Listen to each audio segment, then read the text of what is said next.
Hello dear student, मजामां हशो बधा। केमिस्ट्री नो आजनो आपणो लेक्चर सवर्ग संयोजनोमां आगळ वधीए। छेल्ले आपणे वीबीटी थियरी ना एग्जाम्पल जोता था, एमां सवर्गांक 6 वाळा जोया था, बराबर छे। तो हवे आज आपणे सवर्गांक 4 वाळा टेक्स्ट बुक ना जे उदाहरण छे ए जोईए अने पछी एमां एक्सेप्शनल नी वात करीए, बराबर। तो सवर्गांक 4 वाळामां वात करीए तो NiCl4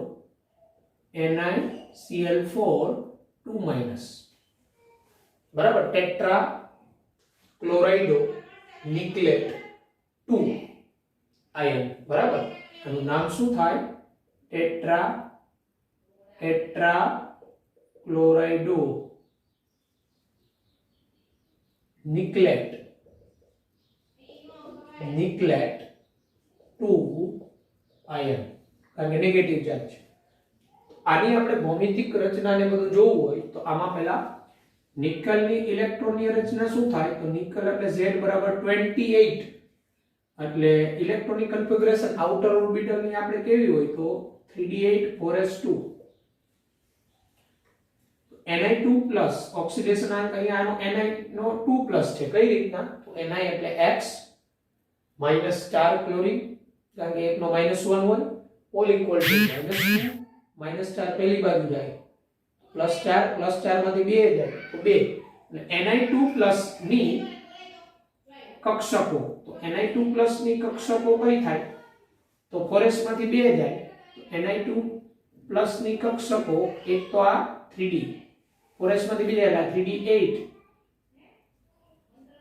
3d8 ઓહમના નિયમ મુજબ બધામાં 1 1 એટલે 5 ઇલેક્ટ્રોન ભરાઈ ગયા, d8 એટલે પાછા આમાં આવશે, એટલે આ રીતે 3d8 Na2+, 3d પછી 4s ખાલી, 3 4p અને 4d। અહીંયા 4cl છે એટલે અહીંયા Ni નો સવર્ગાંક 4 હશે, એ તો આપણે ખબર પડી ગઈ। સવર્ગાંક 4 આવ્યો કાં તો sp3 સંકરણ કાં તો dsp2 પ્રકારનું સંભવી શકે। હવે અહીંયા આ NiCl4 આ Ni2+ ની કક્ષકો, હવે Ni2+ ની સંકૃત કક્ષકો, તો સંકૃત કક્ષકો Ni2+ ની કઈ થાય? આ તો એની 3d8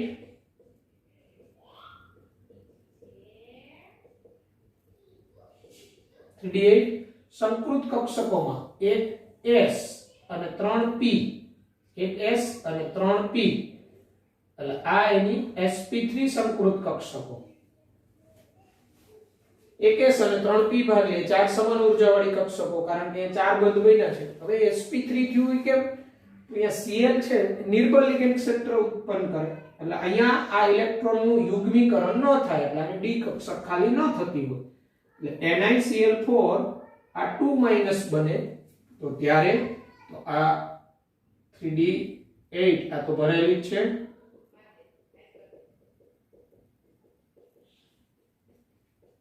હવે આ 4 sp3 સંકૃત કક્ષકો, 4 sp3 સંકૃત કક્ષક, અહીંયા ઇલેક્ટ્રોન પ્રદાન થાય, Cl અહીંયા પ્રદાન કરે, અહીંયા પ્રદાન કરે, અહીંયા પ્રદાન કરે, આમ 4 સવર્ગ સહસંયોજક બનાવે NiCl4 2- sp3 હાઇબ્રિડાઇઝેશન, અહીંયા અયુગ્મિત ઇલેક્ટ્રોન આવશે। તો NiCl4 2- બન્યો તો અહીંયા અયુગ્મિત ઇલેક્ટ્રોન કેટલા આવ્યા? 2। તો એક તો આના મેઇન પોઈન્ટ શું? તો કે Cl- નિર્બળ લિગેન્ડ ક્ષેત્ર, નિર્બળ લિગેન્ડ ક્ષેત્ર ઉત્પન્ન કરે। નિર્બળ લિગેન્ડ ક્ષેત્રને કારણે ઇલેક્ટ્રોનનું યુગ્મીકરણ ન થાય, ઇલેક્ટ્રોન યુગ્મીકરણ ન થાય, એટલે અહીંયા ઇલેક્ટ્રોનનું યુગ્મીકરણ નથી થયું, બરાબર। ઇલેક્ટ્રોનનું યુગ્મીકરણ ન થયું, હવે બંધ તો એને કેટલા બનાવવાના? 4 બંધ બનાવવાના, તો કઈ કક્ષકો ભાગ લેતી હોય? તો એક S અને 3p, એટલે sp3 પ્રકારનું સંકરણ થતું હોય, એટલે યુગ્મીકરણ ન થાય। અહીંયા સંકરણ કયું થયું એનું? તો સંકરણ sp3, બરાબર। એના ચુંબકીય ગુણધર્મ, તો ચુંબકીય ગુણધર્મ ચુંબકીય ગુણધર્મ, તો મ્યુ નોટ ઇક્વલ ટુ 0, ચુંબકીય ગુણધર્મ મ્યુ નોટ ઇક્વલ ટુ 0 એટલે અનુચુંબકીય. અનુચુંબકીય એટલા માટે કે અહીંયા અયુગ્મિક ઇલેક્ટ્રોન આવ્યો. એટલે જ્યારે આપણે કોઈ સંકીર્ણમાં ચુંબકીય ગુણધર્મ પૂછે ને ત્યારે હંમેશા આવું લિગેન્ડ નજીક આવીને જોડાઈ જાય પછી કેટલા ઇલેક્ટ્રોન યુગ્મિક છે અયુગ્મિક એના ઉપરથી જ નક્કી થાય. ખાલી આપણે કોઈ સંકીર્ણ આયનનો પૂછ્યો હોય ને, સંકીર્ણ આયનનો આ રીતે Ni2+ નો, તો આ રીતે Na2+ ની રચના દોરી અને એમાં અયુગ્મિક ઇલેક્ટ્રોન યુગ્મિક એના ઉપરથી. પણ આખા સંકીર્ણનો પૂછ્યો હોય ને આ રીતે આખું સંકીર્ણ બની જાય પછી કેટલા ઇલેક્ટ્રોન અયુગ્મિક છે યુગ્મિક છે એના પરથી સંકીર્ણનો ચુંબકીય ગુણધર્મ એ અનુચુંબકીય કે પ્રતિચુંબકીય નક્કી થાય. NiCl4 સંકીર્ણ અનુચુંબકીય થાય. હવે આંતરકક્ષકીય સંકીર્ણ કે બાહ્ય કક્ષકીય સંકીર્ણ કહેવાય? તો આને બાહ્ય કક્ષકીય સંકીર્ણ કહેવાય, કારણ કે અંદરની આ કક્ષકે ભાગ લીધો નથી, બરાબર? એટલે એ બાહ્ય કક્ષકીય સંકીર્ણ કહેવાય. અને એનો જીઓમેટ્રી કેવી થાય? ભૌમિતિક આકાર. તો સંકરણ sp3 તો એની ભૂમિતિ અથવા ભૌમિતિક આકાર, તો ભૌમિતિક આકાર એનો સમચતુષ્ફલકીય થાય, ટેટ્રાહેડ્રલ. સમચતુષ્ફલકીય ટેટ્રાહેડ્રલ જીઓમેટ્રી, ભૌમિતિક આકાર એનો સમચતુષ્ફલકીય થાય, બરાબર? તો આ રીતે NiCl4 ની જીઓમેટ્રી થઈ. આ પણ આપણી ટેક્સ્ટબુક નું છે. આવું જ NiCl4 છે. NiCl4 Cl ની જગ્યાએ Cn લિગેન્ડ આવે, Cn. તો Cn છે એ કેવું લિગેન્ડ છે? તો બાકી બધું જ છે, સમજાવી દઉં, જાતે કરજો. NiCn અહીંયા સાઇનાઇન Cn4 આવે તો આ Ni2+ એમાં એક ઓક્સિડેશન અંક તો +2 એટલે આ તો એટલું આ જ આવશે. અહીંયા ફેર થશે. Cn છે એ કેવો લિગેન્ડ ક્ષેત્ર ઉત્પન્ન કરે? પ્રબળ. તો પ્રબળ લિગેન્ડ ક્ષેત્રને કારણે આ અયુગ્મિક ઇલેક્ટ્રોનનું યુગ્મીકરણ થઈ જાય. તો ત્યાં સંકરણ ખાલી ચેન્જ થઈ જશે. અંદરની આ એક D, એક S અને બે P, એટલે dsp2 પ્રકારનું હાઇબ્રિડાઇઝેશન આવશે. કારણ કે Cn પ્રબળ લિગેન્ડ ક્ષેત્ર, ઇલેક્ટ્રોનનું યુગ્મીકરણ થઈ જશે, સંકરણ બદલાઈ જશે, dsp2 થઈ જશે, ચુંબકીય ગુણધર્મ બદલાઈ જશે, પ્રતિચુંબકીય થઈ જશે કારણ કે કોઈ ઇલેક્ટ્રોન અયુગ્મિત વધશે જ નહીં, અને ભૌમિતિક આકાર સ્ક્વેર પ્લાનર થઈ જશે, સમતલીય સમચોરસ. એટલે તમારે આ ટેક્સ્ટબુક નું જ છે, જાતે કરવાનું. NiCl4 આ સંકીર્ણ ઋણ આયનનો ધાતુ આયનનું સંકરણ, ભૌમિતિક આ સંકીર્ણ આયનનો ભૌમિતિક આકાર અને એનો ચુંબકીય ગુણધર્મ જણાવો, જાતે કરો. ઓકે. ત્યારબાદ NiCO4 ટેટ્રાકાર્બોનિલ નિકલ, એમાં આપણે જોઈએ.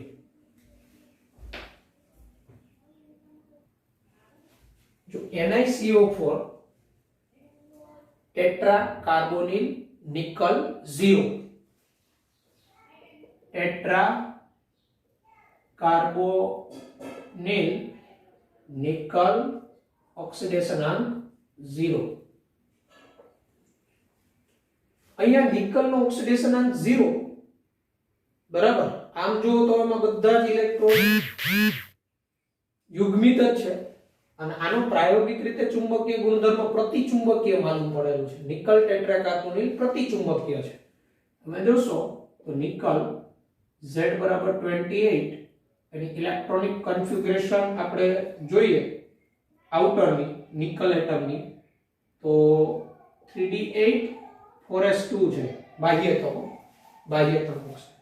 તો 3d8 4s2. તો આ પ્રકારના 8 ઇલેક્ટ્રોન ગોઠવાય આ રીતે, બધામાં પાંચેમાં એક એક અને 3 યુગ્મ થઈ જાય 8 ઇલેક્ટ્રોન, અને 4s માં બી, અને એની 4p છે એ ખાલી હોય, બરાબર? તો આ રીતે એની ઇલેક્ટ્રોનિક કન્ફિગ્યુરેશન થાય. હવે આ પ્રાયોગિક રીતે તો પ્રતિચુંબકીય માલુમ પડેલું છે. આમ જો તો ટોટલ ઇલેક્ટ્રોનનું યુગ્મ છે ને, જો 2 2 4 2 6 અહીંયા 2 8 અને આ 2 10 આમ તો 10 ઇલેક્ટ્રોન ટોટલ થયા ને આઉટરમાં તો 10 ઇલેક્ટ્રોન એટલે આ રીતે પેર જ ગણે બીજું અહીંયા શું થયું આ CO લિગેન્ડ કેવું ક્ષેત્ર ઉત્પન્ન કરે પ્રબળ લિગેન્ડ ક્ષેત્ર ઉત્પન્ન કરે CO લિગેન્ડ છે એ પ્રબળ લિગેન્ડ ક્ષેત્ર ઉત્પન્ન કરે એટલે NiCO4 બને હવે વિદ્યાર્થી મિત્રો આ પ્રતિચુંબકીય ત્યારે જ માલુમ પડેલું હોય કે જ્યારે NiCO4 બને ત્યારે બધા જ ઇલેક્ટ્રોન યુગ્મિત હોય અને બધા જ ઇલેક્ટ્રોન યુગ્મિત ત્યારે જ થાય કે આ 4s2 જે અહીંયા આપણે કીધું છે આ 4s2 આ 4s ના ઇલેક્ટ્રોને આ 4s ના ઇલેક્ટ્રોન આ પ્રબળ લિગેન્ડ ક્ષેત્રને કારણે આમાં દાખલ થઈ જાય અને પ્રતિચુંબકીય કીધું છે પ્રતિચુંબકીય હશે તો એનો આકાર આપને ખબર હોય તો અહીંયા સમચતુષ્ફલકીય થઈ જશે કારણ કે પ્રતિચુંબકીય હોય તો આ બધા ઇલેક્ટ્રોન યુગ્મિત થાય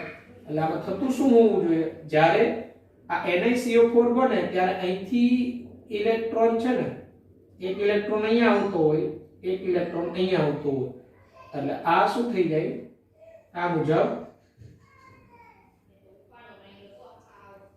આ મુજબ બધા જ ઇલેક્ટ્રોન યુગ્મિત થઈ જાય આ રીતે બધા જ ઇલેક્ટ્રોન યુગ્મિત થઈ જાય એટલે આ એક s ખાલી અને 3 p ખાલી એક s અને 3 p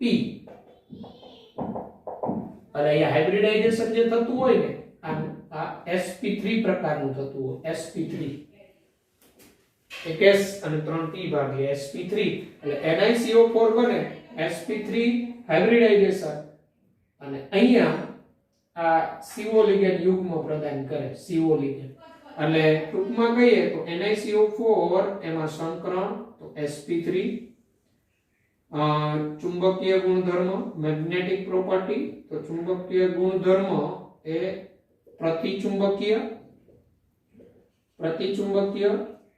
એનો આકાર જીઓમેટ્રી તો સમચતુષ્ફલકીય ટેટ્રાહેડ્રલ જીઓમેટ્રી સમચતુષ્ફલકીય ચુંબકીય ગુણધર્મ પ્રતિચુંબકીય એટલે μ = 0 બરાબર આ રીતે આ 0 ba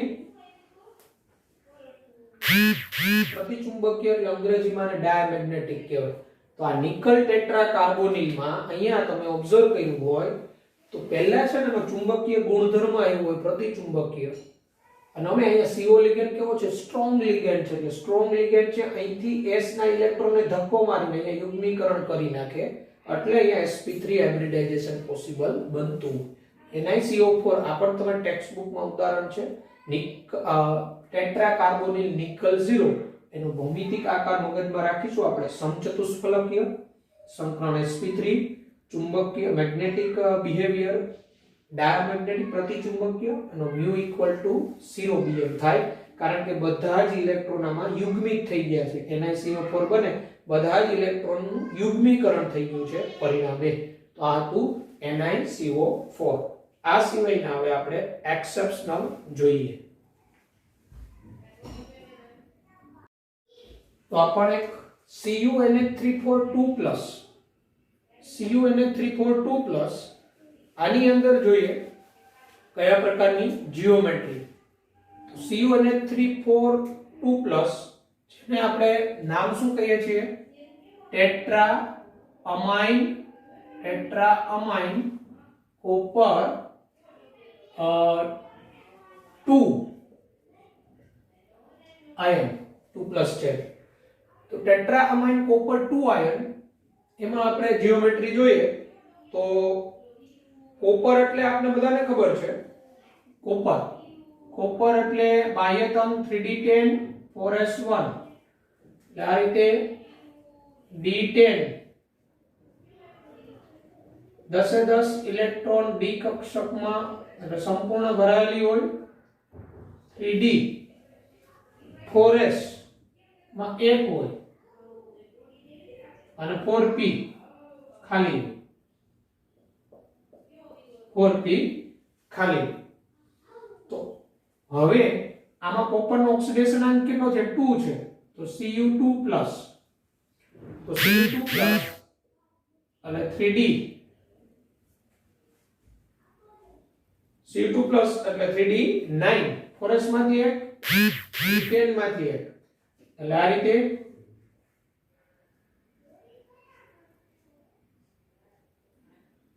ફોરસ માંથી એક અને આમાંથી એક જાય.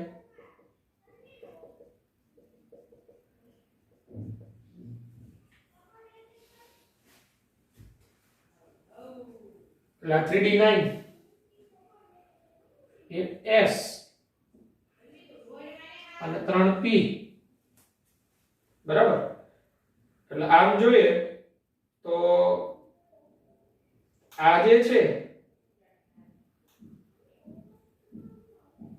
આ હાઇબ્રિડાઇઝેશન sp3 થવું જોઈએ. એમાં sp3, બરાબર, sp3 થવું જોઈએ. પરંતુ પ્રાયોગિક રીતે ચુંબકીય ચાક માત્રા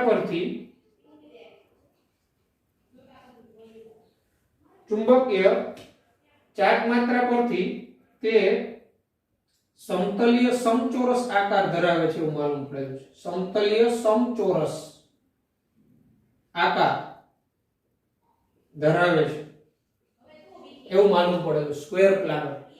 તો એ સમતલ્ય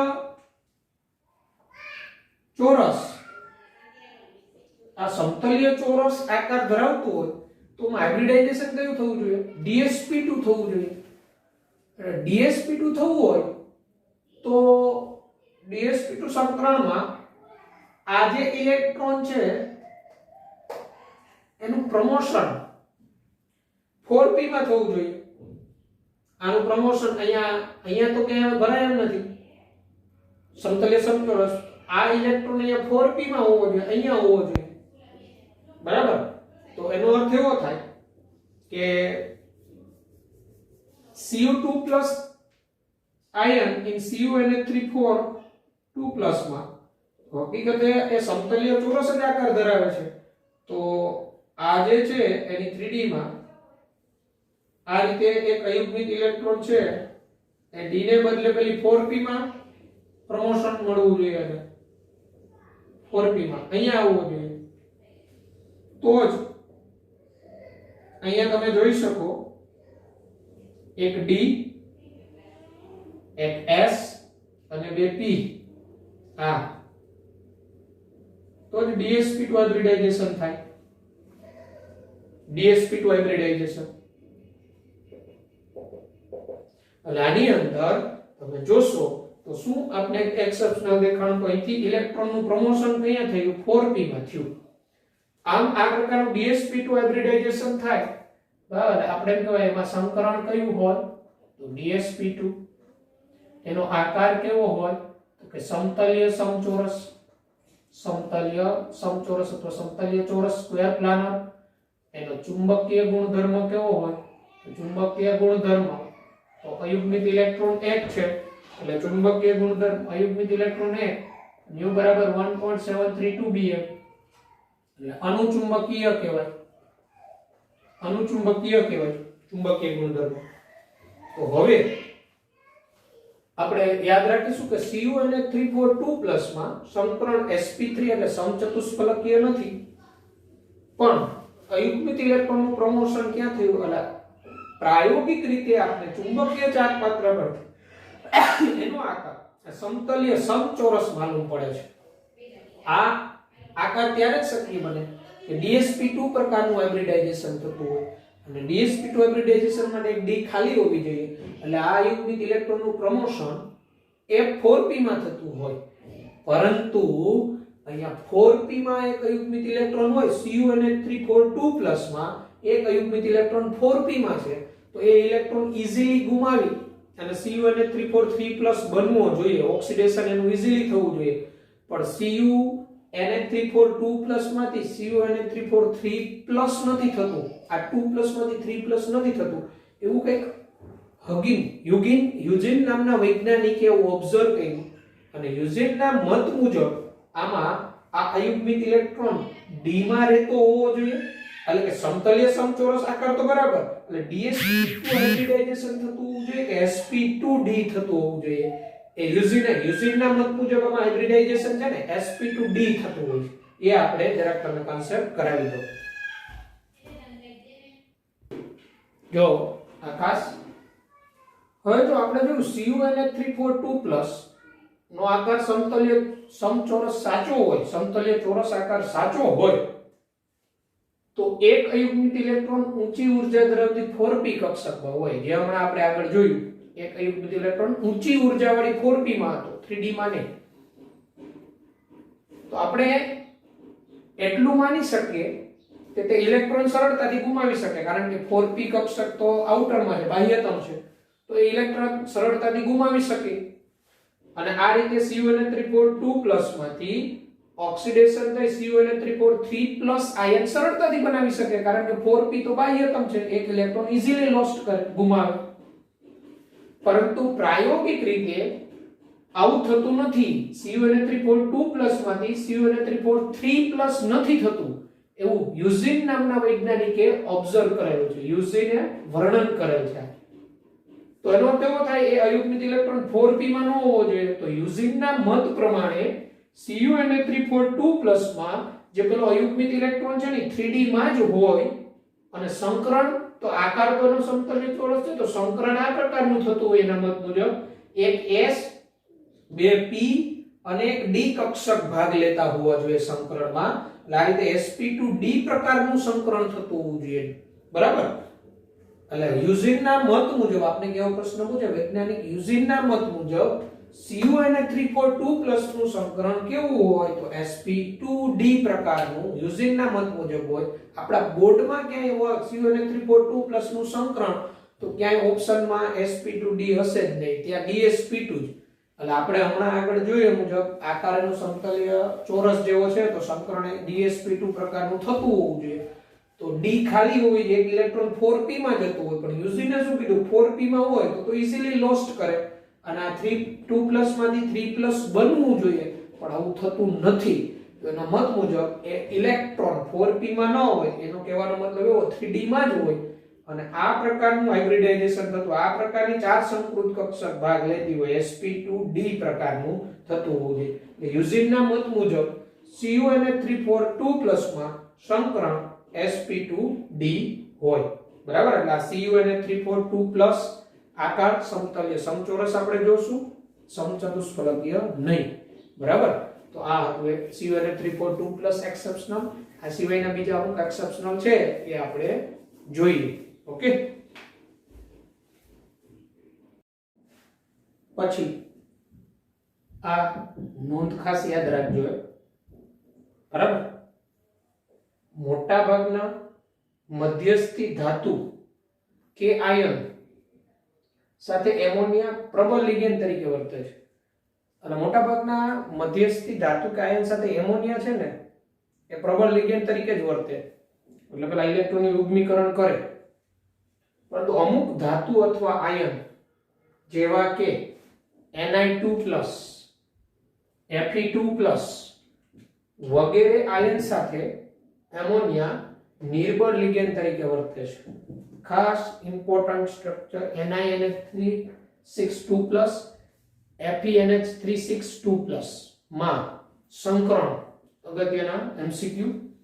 Ni2+, Fe2+ જેવા આયન હોય ને એની સાથે એમોનિયા નિર્બળ લિગેન્ડ તરીકે વર્તે.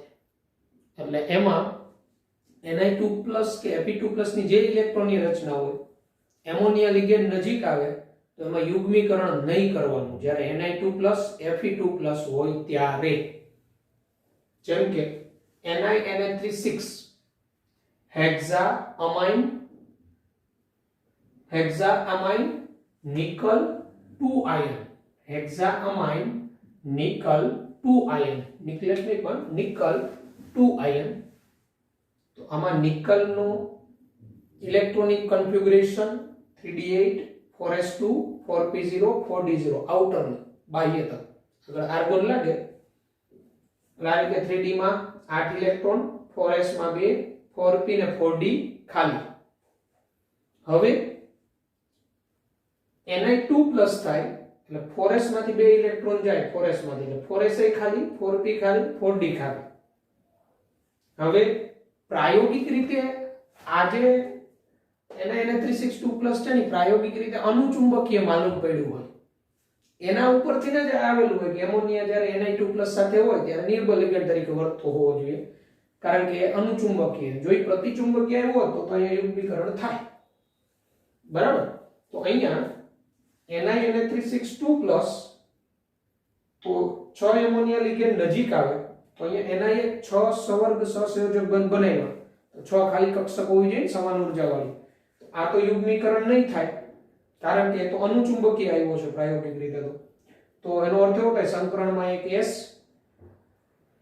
3p અને 2d ભાગ લેતા હોવો જોઈએ એટલે આ રીતે એક S 3p અને 2d એટલે sp3d2 પ્રકારનું સંકરણ થતું હોવું જોઈએ અને આ રીતે આ 4d તો આ ખાલી રહેતી હોવી જોઈએ હવે શું થાય sp3d2 સંકૃત કક્ષક Ni2+ ની અને એમોનિયાનો અબંધકારક ઇલેક્ટ્રોન યુગ્મ આવી રીતે દરેકમાં એક એક અબંધકારક ઇલેક્ટ્રોન યુગ્મ પ્રદાન કરી 6 સવર્ગ સહસંયોજક બંધ બને Na362+ નો ભૌમિતિક આકાર જીઓમેટ્રી અષ્ટફલકીય ઓક્ટાહેડ્રલ હોય સવર્ગાંક 6 છે આને બાહ્ય કક્ષક સંકીર્ણ કહેવાય બાહ્ય કક્ષક સંકીર્ણ એટલા માટે કે બહારની 4D કક્ષકોએ ભાગ લીધો અંદરની 3D એ નહીં એટલે બાહ્ય કક્ષક સંકીર્ણ હાઈ સ્પિન કોમ્પ્લેક્સ કહેવાય સ્પિન ફ્રી મુક્ત રીતે ભ્રમણ કરી શકે એવું મુક્ત ભ્રમણ કોમ્પ્લેક્સ કહેવાય ચુંબકીય ગુણધર્મ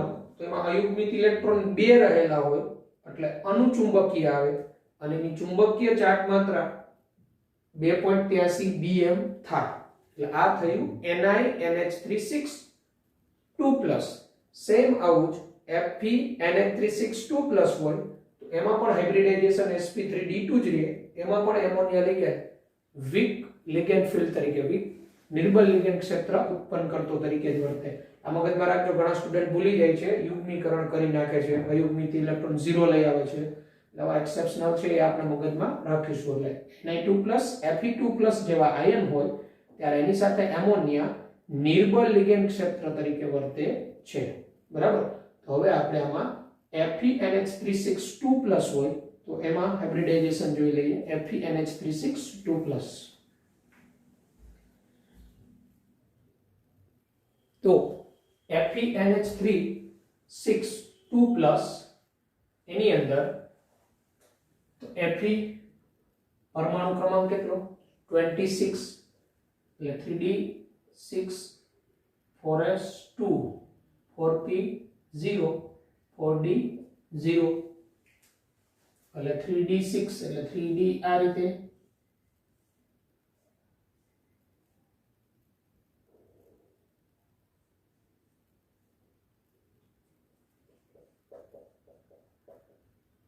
આ રીતે d6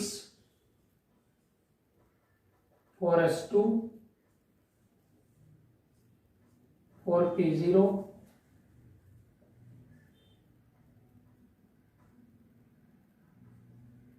4d0 ખાલી હવે આમાં Fe નો ઓક્સિડેશન અંક તમે ગણો તો એમોનિયા તો તટસ્થ લિગેન્ડ થયો એટલે 6 એમોનિયાનો તો 0 ચાર્જ આનો 0 ચાર્જ આનો x ધારી ગયો x + 0 = 2 એટલે Fe નો +2 થાય Fe +2 થાય તો 3d6 4s0 4p0 4d0 તો 3d6 આ રીતે 4 અયુગ્મિત ઇલેક્ટ્રોન રહે 3d6 માં 4s તો હવે 0 થઈ ગઈ 4p0 છે 4d0 છે 4d0 હવે આ FeNH3 એ પણ પ્રાયોગિક રીતે ચુંબકીય ચાર્જ માત્રાને આધારે પ્રતિચુંબકીય જ માલુમ પડેલું હોય એના ઉપરથી તો કીધું હોય કે જ્યારે Fe2+ Ni2+ એની નજીક એમોનિયા આવે નિર્બળ લિગેન્ડ ક્ષેત્રમાં ઉત્પન્ન કરે તો હવે આ FeNH362+ બને FeNH362+ માં Fe2+ કઈ રીતના હોય તો આ લિગેન્ડનું યુગ્મીકરણ નહીં થાય આ લિગેન્ડનું યુગ્મીકરણ નહીં થાય તો 6 એમોનિયા એટલે એને બંધ તો 6 બનાવ્યો હોય તો 6 ખાલી કક્ષક જોઈએ અને 6 એ સમાન ઉર્જા વાળી તો એ 6 ખાલી કક્ષક કઈ એક S 3 P અને 2 D એટલે આ એક S આ 3 P એક S 3 P અને 2 D બરાબર આમ sp3d2 અને 4d આ 3 ખાલી રહેતી હોય આ sp3d2 પ્રકારનું સંકરણ એટલે એક એમોનિયા અહીંયા યુગ્મ પ્રદાન કરે એક અહીંયા એક અહીંયા એક અહીંયા એક અહીંયા અને એક અહીંયા આમ 6 એમોનિયા લિગેન્ડ 6 અબંધકારક ઇલેક્ટ્રોન યુગ્મ પ્રદાન કરે Fe2+ આયન સાથે 6 સવર્ગ સહસંયોજક બંધ બનાવે આ sp3d2 સંકૃત કક્ષક દ્વારા Fe362+ માં તો ટૂંકમાં આપણે કહીએ તો સંકરણ કેવું તો કે sp3d2 ચુંબકીય ગુણ કેવો ચુંબકીય ગુણધર્મ તો ચુંબકીય ગુણધર્મ તો 4 અયુગ્મિત ઇલેક્ટ્રોન છે 4 અયુગ્મિત ઇલેક્ટ્રોન એટલે કેવો થાય અનુચુંબકીય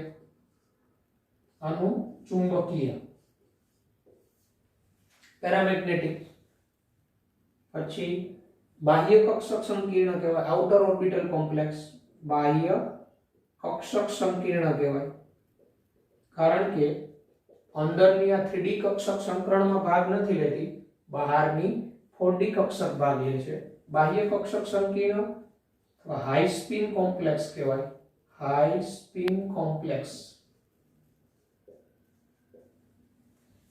વધુ ભ્રમણ ધરાવતું સંકીર્ણ અથવા સ્પિન ફ્રી કોમ્પ્લેક્સ કહેવાય સ્પિન ફ્રી મુક્ત ભ્રમણ કોમ્પ્લેક્સ મુક્ત ભ્રમણ સંકીર્ણ બરાબર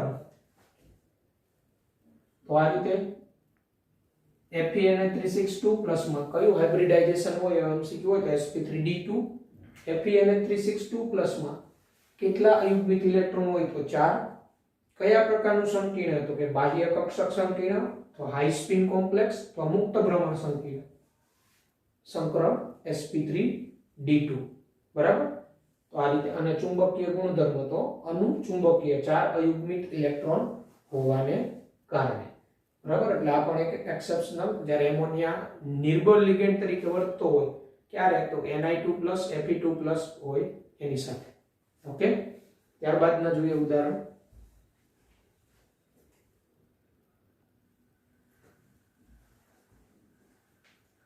Cr NH3 3+ એટલે હેક્સામાઇન ક્રોમિયમ 3 આયન આમાં જોઈએ આપણે ક્રોમિયમ પરમાણુ ક્રમાંક 24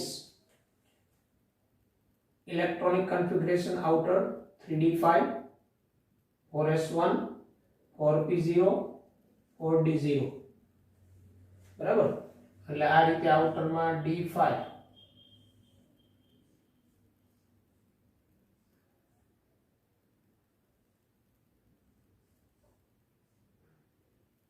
3d d5 4s માં 1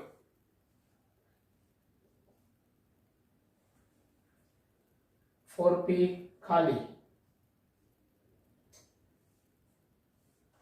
4d ખાલી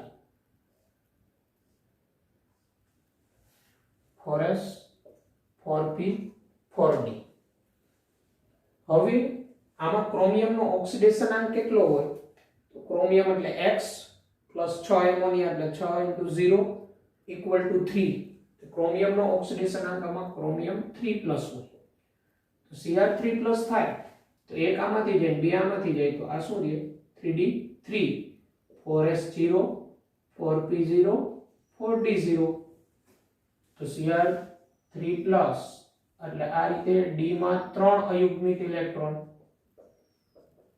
3d d માં 3 અયુગ્મિત ઇલેક્ટ્રોન 4s ખાલી 4p ખાલી અને 4d ખાલી આ રીતે હવે એમોનિયા 6 એમોનિયા લિગેન્ડ નજીક આવે એટલે આ બને CrNH3 6 3+. તો અહીંયા 6 એમોનિયા એટલે 6 સવર્ગ સહસંયોજક બંધ બનાવ્યા ક્રોમિયમે. તો 6 સવર્ગ સહસંયોજક બંધ બનાવ્યા તેની પાસે ખાલી કેટલી કક્ષક હોવી જોઈએ? 6 અષ્ટફલકીય હશે.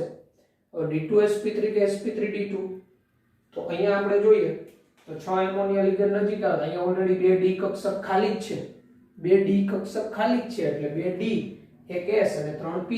એટલે આમાં પણ આ જે 3d અહીંયા 3d3 હવે સંકરણમાં ભાગ આ 2 ડી આ 1 s અને 3 p. એટલે આ પ્રકારનું D2sp3 સંકરણ થાય. D2sp3 સંકરણ આકાર અષ્ટફલકીય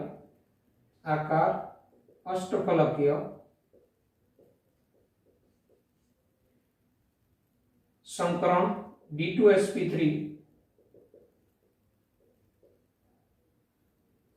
ચુંબકીય ગુણધર્મ. તો ચુંબકીય ગુણધર્મ 3 અયુગ્મિત ઇલેક્ટ્રોન એટલે અનુચુંબકીય પેરામેગ્નેટિક કહેવાય જેને. કોમ્પ્લેક્સ ઇનર ઓર્બિટલ કોમ્પ્લેક્સ આંતરકક્ષકીય સંકીર્ણ લો સ્પિન કોમ્પ્લેક્સ નીચું પ્રમાણ ધરાવતો કોમ્પ્લેક્સ. તો આ રીતે CrNH3 6 અષ્ટફલકીય હાઇબ્રિડાઇઝેશન D2sp3 અનુચુંબકીય ગુણધર્મ ધરાવે આંતરકક્ષકીય સંકીર્ણ લો સ્પિન કોમ્પ્લેક્સ. બરાબર. તો આપણે સ્વાધ્યાયમાં આનો એક પ્રશ્ન પૂછ્યો છે 9.19 નંબરનો આવો છે. 9.19 CrNH3 અનુચુંબકીય છે જ્યારે NiCN4 પ્રતિચુંબકીય છે. સમજાવો શા માટે? NiCN4 આપણી ટેક્સ્ટ બુકમાં આપેલું છે અને CrNH3 અહીંયા મેં સમજાવ્યું.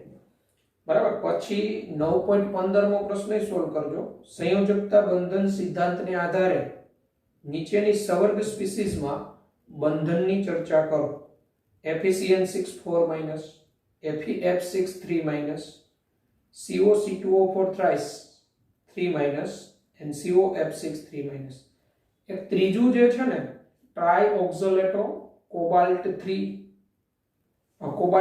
3 ત્રીજું એમાં મેં તમને નોંધ લખાવેલી આગળના લેક્ચરમાં કે જ્યારે કોબાલ્ટ 3+ સાથે ઓક્ઝોલેટો લિગેન્ડ હોય ત્યારે સ્ટ્રોંગ ફિલ્ડ લિગેન્ડ તરીકે વર્તે અને સ્ટ્રોંગ ફિલ્ડ લિગેન્ડ એટલે ત્યાં યુગ્મીકરણ કરવાનું. COC2O4 thrice માં ઓક્ઝોલેટો લિગેન્ડ સ્ટ્રોંગ ફિલ્ડ લિગેન્ડ તરીકે વર્તે ત્યાં યુગ્મીકરણ કરવાનું. એક રેર છે, અપવાદ છે.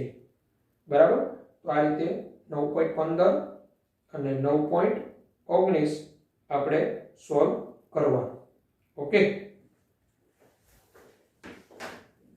તો ત્યારબાદ હવે અમુક કાર્બોનિલ કમ્પાઉન્ડ છે. બરાબર. એની વાત આપણે કરી દઈએ. એટલે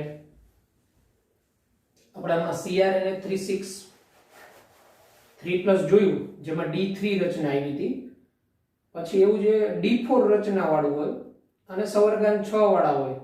મગજમાં રાખવાનું કોઈની D3 પ્રકારની ઇલેક્ટ્રોન રચના હોય ને D3 ધાતુ પરમાણુ આયનની D3 પ્રકારની ઇલેક્ટ્રોન રચના હોય તો ત્યારે ઇલેક્ટ્રોનનું યુગ્મ બને નહીં. D3 હોય ભલે લિગેન્ડ તમારો સ્ટ્રોંગ હોય કે વીક હોય, પ્રબળ લિગેન્ડ હોય કે નિર્બળ લિગેન્ડ હોય, પણ તમારા ધાતુ આયનની D3 ઇલેક્ટ્રોનની રચના હોય D માં 3 ઇલેક્ટ્રોન તો યુગ્મીકરણ થશે નહીં. આવું ઉદાહરણ હમણાં જ આગળ તમે હમણાં જોયું CrNH3 3+ જેમાં 3 અયુગ્મિત. કેમ? તો કે ત્યાં તમે જોઈ શકો છો કે 2 ડી કક્ષકની જરૂર છે D2sp3 સંકરણ થવામાં, તો એ 2 તો ખાલી જ છે.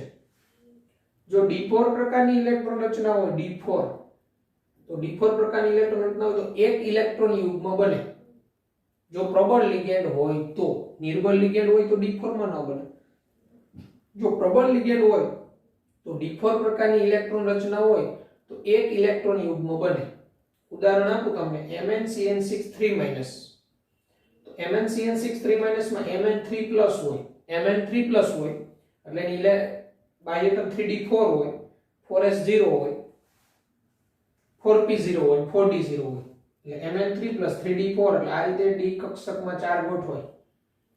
હવે MnCn6 3- બને 6 Cn લિગેન્ડ નજીક આવે, આમાંથી એક ઇલેક્ટ્રોન યુગ્મ બનાવવાનું, એક ઇલેક્ટ્રોન યુગ્મ બને એટલે એક ઇલેક્ટ્રોન યુગ્મ બની જાય તો બે d કક્ષક ખાલી થાય, એક s અને બાકીની 3 p. બરાબર, અહીંયા 4p હશે, 3p, આ બે d, એક s અને 3p એટલે d2sp3 પ્રકારનું સંકરણ કરે. MnCn6 3- માં d2sp3 પ્રકારનું સંકરણ આંતરકક્ષકીય સંકીર્ણ બને d2 એટલે આવા d3 કે d4 પ્રકારની ઇલેક્ટ્રોનીય રચના હોય, સવર્ગાંક 6 વાળા કમ્પાઉન્ડ હોય તો d2sp3 સંકરણ વાળા જ બને, આંતરકક્ષકીય સંકીર્ણ બને. જેમ કે હમણાં આપણે જોયું CrNa363+, MnCn6 3- એટલે આવા d3 કે d4 ઇલેક્ટ્રોનીય રચના વાળા આવે અને સવર્ગાંક 6 વાળા હોય તો તમારા d2sp3 આંતરકક્ષકીય સંકીર્ણ બને. બરાબર, તો આ નોંધ પણ આપણે યાદ રાખીશું. બરાબર, d3 પ્રકારની અને d4 પ્રકારની ઇલેક્ટ્રોન રચના હોય ત્યારે. પછી તમને આંતરકક્ષકીય સંકીર્ણ અને બાહ્ય કક્ષકીય સંકીર્ણનો તફાવત હવે તમને ખબર હોવી જોઈએ. Inner orbital complex, outer orbital complex, એનો જે ડિફરન્સ છે બરાબર એ તમને મળી જશે. બેનો તફાવતની રીતે આપણે પૂછે તો ખબર હોવી જોઈએ. આ ઉપરાંત બીજા તો ઘણા બધા ઉદાહરણો છે, એ પણ તમને પીડીએફ સ્વરૂપે ફક્ત તમારા નોલેજ માટે મળશે. પ્રેક્ટિસ કરજો એમાંથી. બરાબર, અમુક એક્સેપ્શનલ હોય એ યાદ રાખવાના હોય. જેવા એક્સેપ્શનલમાં આપણે આજે CuNH3 2+ માં જોયું, પછી Ni2+ ને Fe2+ હોય ત્યારે એમોનિયા લિગેન્ડ નિર્બળ લિગેન્ડ ક્ષેત્ર ઉત્પન્ન કરે, એ આપણે વાત કરી. બરાબર, એટલે આવા અમુક એક્સેપ્શનલ હોય, જે એક્સેપ્શનલ છે એ આપણે યાદ રાખીશું મગજમાં. બરાબર, જેથી આપણે ક્યારેય પૂછાય તો ભૂલ થાય નહીં. બરાબર, આવું જ હજી એક એક્સેપ્શનલ K4NiCN4 છે. K4NiCN4 આમાં sp3 સંકરણ થાય, એમાં K4NiCN4 sp3 hybridisation NiCN4 solve કરજો તમે. આમાં નિકલનો ઓક્સિડેશનાંક ગણી પછી જે રચના થાય, બરાબર, આમાં નિકલનો ઓક્સિડેશનાંક તમે ગણશો તો 0 થશે. Cn લિગેન્ડ સ્ટ્રોંગ એટલે 4s ના જે બે ઇલેક્ટ્રોન હશે ને એ પણ d કક્ષકમાં આવી જશે એટલે d8 ને બદલે d10 થઈ જશે. એટલે બાહ્યતમ એક 4s અને 3 4p ભાગ લે અને sp3 સંકરણ કરે. K4NiCN4 માં નિકલનું સંકરણ sp3 હોય, જે આપણે મગજમાં રાખીશું. તો આ નોંધ પણ આપણે મગજમાં રાખીશું. અને FeCO5 કે આપણે પૂછે, FeCO5 ફેરસ પેન્ટાકાર્બોનિલ આયન 0, તો પેન્ટાકાર્બોનિલ આયન 0 માં આનું સંકરણ એ DsP3 હોય, DsP3 ને પ્રતિચુંબકીય હોય, પ્રતિચુંબકીય Fe માં. બરાબર, DsP3 સંકરણ ને પ્રતિચુંબકીય. CO છે એ સ્ટ્રોંગ લિગેન્ડ, કાર્બોનિલ લિગેન્ડ પ્રબળ લિગેન્ડ, અને આની અંદર જેટલા 3d6 હશે એની 3d6 પોરસ બધાનું યુગ્મીકરણ થઈ જશે ઇલેક્ટ્રોનનું. સંકરણનો ભાગ એક d, એક s અને 3p લેતી હોય. DsP3 પ્રતિચુંબકીય અને ત્રિકોણીય દ્વિપિરામિડલ શેપ થશે, PBP, ટ્રાયગોનલ બાયપિરામિડલ શેપ. ઓકે, તો આ રીતે આ વીબીટી થિયરીને આધારે આપણે સમજાવ્યા. પછી વીબીટી થિયરીની અમુક મર્યાદાઓ પણ છે, તો એ વીબીટી થિયરીઓની જે મર્યાદાઓ છે એ મર્યાદાઓની આપણે વાત કરી દઈએ. બરાબર, વેલેન્સ બોન્ડ થિયરીની મર્યાદા શું, એ થિયરી શું નથી સમજાવી શકતી એ આપણે જણાવી દઈએ. તો સંયોજકતા બંધનવાદની મર્યાદાઓ, વેલેન્સ બોન્ડ થિયરીની લિમિટેશન શું? તો વીબીટી સિદ્ધાંત મહદઅંશે સવર્ગ સંયોજનોની બનાવટ રચના, ચુંબકીય વર્તણૂક સમજાવે છે, બરાબર, પણ નીચેની અપૂર્ણતાઓ ધરાવે છે. આ બધી એની મર્યાદાઓ છે. જેમ કે ફર્સ્ટ, તે ઘણી બધી ધારણાઓનો સમાવેશ કરે છે. વેલેન્સ બેન્ડ થિયરીમાં ઘણી બધી ધારણાઓનો સમાવેશ થયેલો છે. સેકન્ડ, તે ચુંબકીય માહિતીનું જથાત્મક અર્થઘટન આપી શકતો નથી. ચુંબકીય માહિતીનું જથ્થાત્મક, બરાબર, ક્વોન્ટિટેટિવ અર્થઘટન આપી શકતો નથી. ત્રીજું, સવર્ગ સંયોજનો દ્વારા પ્રદર્શિત રંગને સમજાવી શકતો નથી. એટલે ઘણા સવર્ગ સંયોજનો રંગીન હોય છે.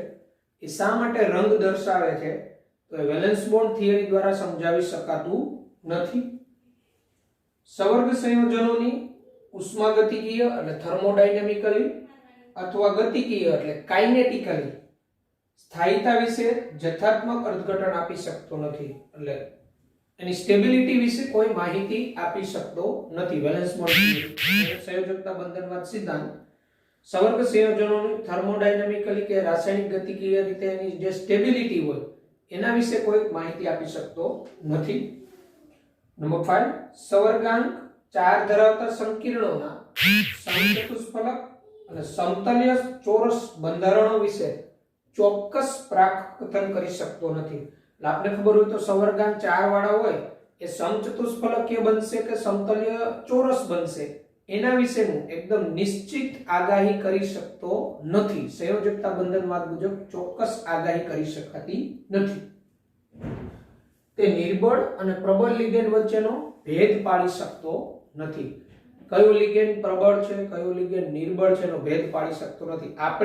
હું પ્રબળ નિર્બળ કહેતો ગયો છું, પણ એ વીબીટી થિયરીને આધારે નથી ધાર્યું. એ તો આપણે પેલું યુગ્મીકરણ સમજવું હતું, એટલે ત્યાં મેં કીધું કે આવા લિગેન્ડ હોય ત્યારે યુગ્મીકરણ કરવાનું, આવા લિગેન્ડ હોય ત્યારે યુગ્મીકરણ ન થાય. કયો લિગેન્ડ પ્રબળ છે, કયો નિર્બળ છે એના વિશેનો કોઈ ભેદ પાડી શકતો નથી. વીબીટી ને આધારે ન પડે, બરાબર. આ ટેક્સ્ટ બુકમાં નથી, only extra point of view. આ ઉપરાંત Cu2+ ની સાથે બધા જ સમાન લિગેન્ડ જોડાયેલા હોય ને, એક સમાન લિગેન્ડ, તો પણ એટલે 6 સમાન લિગેન્ડ જોડાયેલા હોય Cu2+ સાથે, તો એ વિકૃત અષ્ટફલકીય આકાર ધરાવે છે, નિયમિત અષ્ટફલકીય આકાર નથી ધરાવતો. તો આવું શા માટે છે એ વીબીટી સમજાવી શકતો નથી. એટલે ઘણા આ Cu2+ જે છે એ 6 એક સમાન લિગેન્ડ હોય તો એ વિકૃત અષ્ટફલકીય એટલે નિયમિત અષ્ટફલકીયમાં જેવી રીતે બંધ હોય એના કરતા થોડા બંધ ત્રાસા હોય, એટલે એને ડિસ્ટરોટેટ ઓક્ટાહેડ્રલ વિકૃત અષ્ટફલકીય કહેવાય. એવો આકાર ધરાવે છે. તો એ સંયોજકતા બંધનવાદ સમજાવી શકતો નથી. આ ઉપરાંત આપણે પેલું CuNH3 માં સંકરણ DsP2 પ્રકારનું થાય છે એક્સેપ્શનલ. તો આવું બધું આ વીબીટી થિયરી સમજાવી શકતી નથી. તો આ સંયોજકતા બંધનવાદની મર્યાદાઓ થઈ. એટલે આ પણ પ્રશ્ન જે છે અલગથી પૂછી શકાય 3 માર્કમાં કે 2 માર્કમાં, બરાબર. એ મુજબ મુદ્દા આપવાના હોય. સંયોજકતા બંધનવાદની મર્યાદાઓ એ શું નથી સમજાવી શકતો. તો આ જે સંયોજકતા બંધનવાદની મર્યાદાઓ થઈ, તો આપણે આ બધી માહિતી જોઈતી હોય તો આપણે ક્રિસ્ટલ ફિલ્ડ થિયરીની જરૂર પડે. સ્ફટિક ક્ષેત્રવાદ થિયરી આવશે, પણ એ સ્ફટિક ક્ષેત્રવાદ આપણે 12મા ધોરણમાં બોર્ડમાં નથી. એટલે આપણી ટેક્સ્ટ બુકમાં આપણે 9.5.3 સુધી જે છે કમ્પ્લીટ, એ ત્યાં સુધીના બધા ટોપિક છે એ આપણા બોર્ડના સિલેબસમાં છે. એટલે કે તમે ટેક્સ્ટ બુકમાં સ્ટાર્ટ કરો, જેમ કે 9.1 પહેલેથી સ્ટાર્ટ કરો તમે 9.1 થી, બરાબર. 9.1 થી લઈને 9.5.3 પેજ નંબર 257 સંયોજકતા બંધન સિદ્ધાંતની મર્યાદાઓ ટેક્સ્ટ બુકમાં ત્યાં સુધીનો ટોપિક છે ને એ આપણા ગુજરાત બોર્ડના સિલેબસમાં છે, નીટમાં તો હોવાનો જ છે, બરાબર. એટલે મુજબ પછી 9.5.4 જ્યાંથી ક્રિસ્ટલ ફિલ્ડ થિયરી સ્ટાર્ટ થાય છે 257 નંબરના પેજ ઉપર સ્ફટિક ક્ષેત્રવાદ, ત્યાંથી બધું બોર્ડમાં નથી, પણ સ્ફટિક ક્ષેત્રવાદથી લઈને પછીનું બધું આપણે કરીશું ખરા, જે આપણે નીટના પોઈન્ટ ઓફ વ્યૂ પ્રિપરેશન કરીશું, બરાબર છે. તો આ હતી સંયોજકતા બંધનવાદની મર્યાદાઓ. તો વિદ્યાર્થી મિત્રો, આજના આપણા લેક્ચરમાં અહીંયા સુધી રાખીએ. આ જે VBT ને આધારે આપણે વિવિધ ઉદાહરણો જોયા પેલા ભૌમિતિક આકારવાળા, એવા બોર્ડની અંદર તમારી ટેક્સ્ટ બુકના જેટલા ઉદાહરણ આવ્યા ને એમાંથી કોઈ એક તો 99.99% પૂછાઈ શકે, પૂછાય વારંવાર. એટલે ટેક્સ્ટ બુકમાં આવેલા છે એ કમ્પ્લીટ કરવાના બોર્ડ માટે. એ સિવાયના એક્સેપ્શનલ બધા જે આપણે જોયા સ્વાધ્યાયમાં અમુક હોય તો એવા પણ બોર્ડમાં પૂછાઈ શકે. એટલે પરફેક્ટ આવડવા જોઈએ. અમુક મેં નોંધ કરાવેલી છે એ વ્યવસ્થિત યાદ રાખી લેવાની, બરાબર. યાદ રાખવી પડે એક્સેપ્શનલ માટેની, બરાબર. એટલે ઇમ્પોર્ટન્ટ છે વ્યવસ્થિત યાદ કરવું, બરાબર. અને આ સિવાયના ઘણા સ્કેન્ડિયમના, ટિટેનિયમના, વેનેડિયમના બધાના સંકીર્ણો છે, એની અંદર કેવું સંકરણ હોય, આઉટર કહેવાય, બાહ્ય કક્ષક સંકીર્ણ કહેવાય કે આંતર કક્ષક સંકીર્ણ કહેવાય, એ બધી માહિતીઓ પણ એક તમને બુકની અંદરનું છે એ તમને PDF મોકલી દે, એટલે તમારા ઓબ્ઝર્વેશન માટે અને પ્રેક્ટિસ માટે તમે કરી શકો. ઓકે, તો આજના લેક્ચરમાં અહીંયા સુધી રાખીએ, પછી આપણે આગળ વધીશું. Okay, good bye, take care.